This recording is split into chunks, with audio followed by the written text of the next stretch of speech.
Hi, how you doing and welcome back to a video on the channel. What we have for you today is our preview video going to game week 30.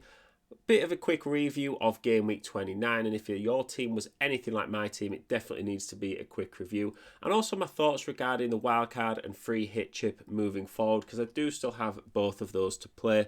Let's take a look at the team for game week 29. So as we get the team on the board, you might think what an absolute nightmare of a game week, and that is kind of true. I did only get 11 points and a red arrow of about 8k down to 32,000. None of my players did return, and I even captained Ivan Toney, who got booked in the last few minutes for only 2 points, including his captain's double.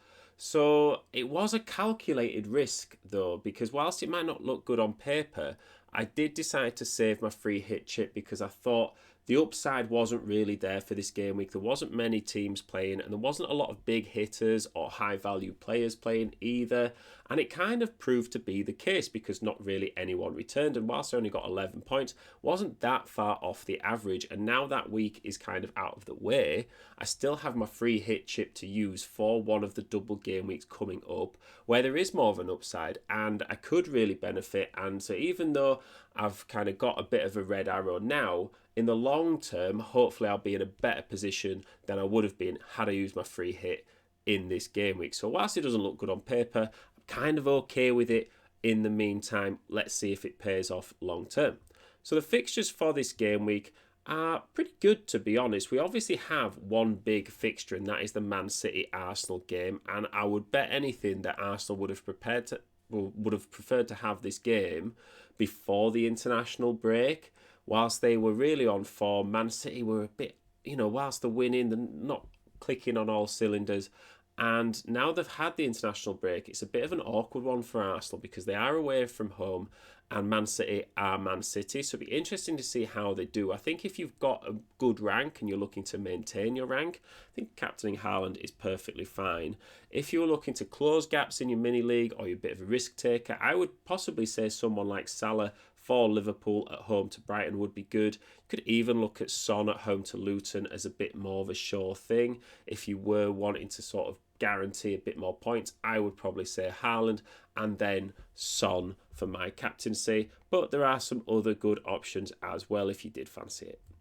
So my team for this game week, I'm not too upset about how it looks. I do have 3 flagged players, and that is Gabriel, Mengi and Saka. Now Saka, I'm happy for him to be on the bench this week anyway with a tricky fixture, and I do have quite a lot of cover in midfield as it is.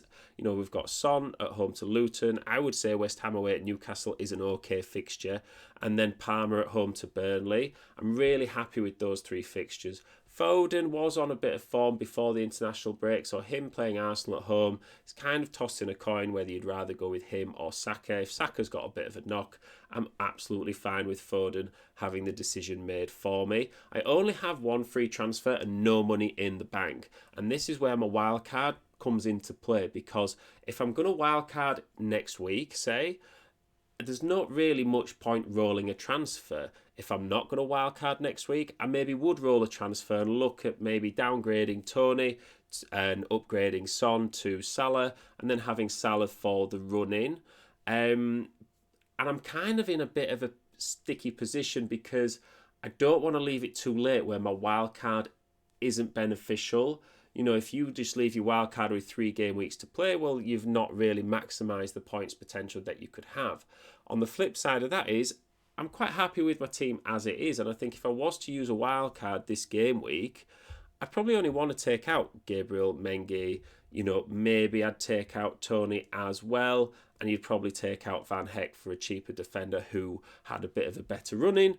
And other than that, I'm kind of happy with it. I don't know whether I would keep someone like Foden or Bowen, and that's when we kind of get into it a bit more, and I would, we look at the games and the run-ins and which teams we think would have, the best potential to score points. So let me know what you think. When are you using your wild card for your team? Bear in mind, I do also still have the free hit, which I will be using probably in game week 34 or 37 if the doubles look enticing enough. In the past, people have also saved their free hit for the final game week of the season because there usually is a lot of squad rotation in game week 38 38, and a lot of unknown players tend to score points, and you have some absolutely wild score lines. So yeah, let me know what you think about when is best to use your free hit, if you've also not used it, and when you're using your wildcard. If I've just got one transfer this game week and I do decide to use it, I probably will just take out Gabriel for maybe even another Spurs defender. Having Luton at home probably looks the best fixture from a defensive point of view, even though it is Spurs. So thank you very much for listening. Good luck in this game week, and I will see you in the next one.